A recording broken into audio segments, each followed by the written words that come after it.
What's going on, YouTube? It's Donnie B all day.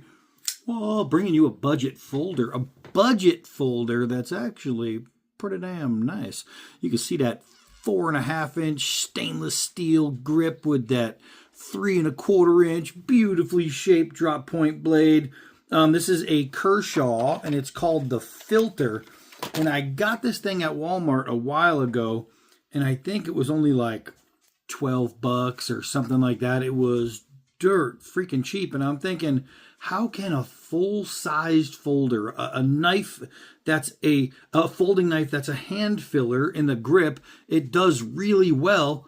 How is this so cheap? Is this thing the biggest piece of garbage in the world, or are they just selling it at a really good deal? It is a hollow grind. It is a CR version. It's a budget knife. It just got some letters on there, some numbers, and then Kershaw, and then that's it. So you have thumb studs, stainless steel body. You have a nice pocket clip. You have, let's see, it is a solid frame. It is a frame lock. It is a flipper. It is spring assist. So it's got a lot of the things you're going to see in a lot of budget blades, but it's a Kershaw. So generally that means it's probably done pretty good. I have not had a Kershaw failure yet. And I have to say, for this price, you would expect maybe something not to be right, but so far in hand, and it's good looking. Look at the way they brush that steel. It's like a black finish. That is super nice. That is super nice. The people over at Kershaw actually thought about what they wanted to do with this knife. Now remember, this is an EDC. It is a slicey knife, being a hollow grind. It's going to be a cutter's knife. So it's not going to be your baton with it and try and chop with it knife. It is 100%. It can never be shown. It's never shown, man. It's so hard to see. It is 100% razor shave sharp. It is a sharp piece of steel. And I have to say, overall, just looks aesthetically, it's really nice. This has got a really nice shape to it. But what we want to do is we want to take it outside and cut. So we're not going to do any hardcore usage with it because it is a hollow grind. And the good thing about this is, after using it, something like this, just a sharpening rod, is a great way to keep this honed, and it will stay sharp forever if you just keep doing that. And people have a problem with budget steels, but budget steels, you're not going to get dull after using it once. You're not going to, oh, I used it once and now it has no edge. That's what you get when you're talking to people who listen to morons on forums. Oh, just a bunch of haters, a bunch of knife Karens, and they say stuff that makes no sense.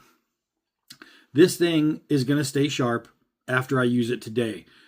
And after I use it today, I'm going to hone it, and I'm going to maintain its sharpness.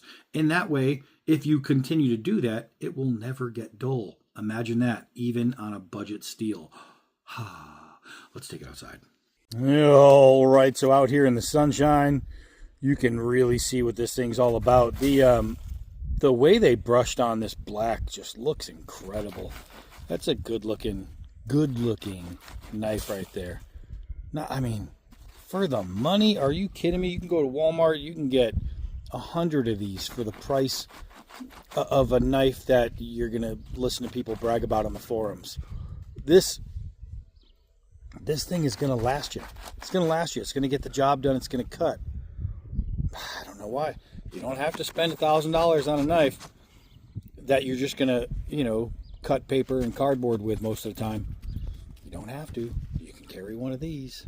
All right. Let's see how slicey this guy is right here. We're going to start with a nice big thick rope. We're going to try a push cut. Woohoo! We're going to try and do it where it's not going to fall off. Let's see there. So the push cut did mostly good. Now if I just do a little saw action, it'll finish it. But it's sharp enough to be able to dig into... Oh, that was actually way better. I just needed a better angle. That is super clean. All right, so I was about to say the push cut, you know, it's okay, but that time I just changed my angle a little bit, and that flew through there. Where is my garden hose? Right here. Right here. So we're going to take a little piece of this off of there. Remember, this is 2 layers of nylon. It's 2 layers of rubber. And what we're going to do is we're going to do the rip test, and we're going to see how clean the edge is. Let's see. And I did a little wiggling and wobbling, but you can see how clean that edge is. There's no fraying. On certain knives, you'll see a lot of fraying, and that just means the edge isn't completely sharp. That, I just dropped some rubber. That is completely beautifully cut. That means that thing is sharp. That's exactly what that means. Let's twist it up. Now we have a lot more than just 2 layers of each. And we will try another push cut.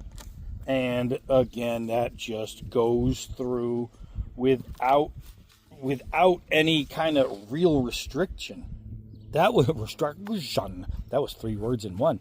That was really nice. So let's take this guy right here. Make sure I'm in there.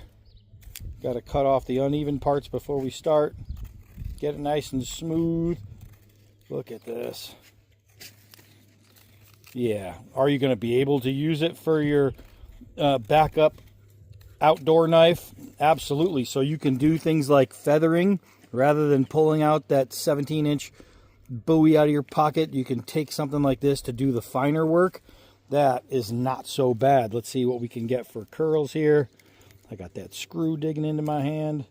With a hollow grind, it's really easy to do things like this. Oh, those curls are nice and they're falling off. I will show you what I'm looking at though. Look at that curl. Look at that curl. That is so nice. And remember, when you're doing that, it doesn't matter if they're falling off because they're dropping right next to you. Oh my gosh.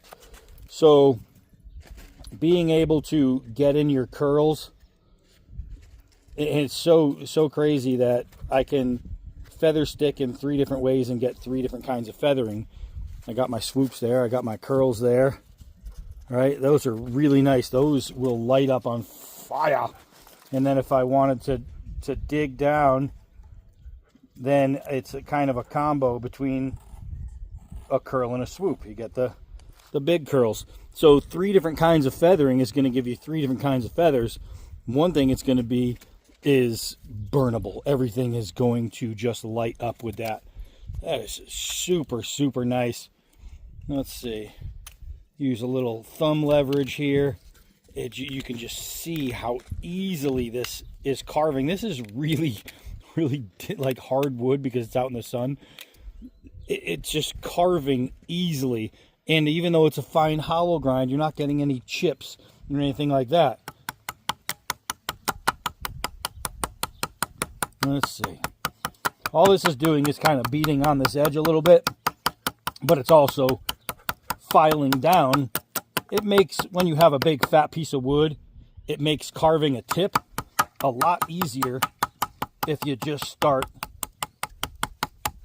by knocking down some of the big pieces. Now removing material is so much easier. It's such a good little trick to do. But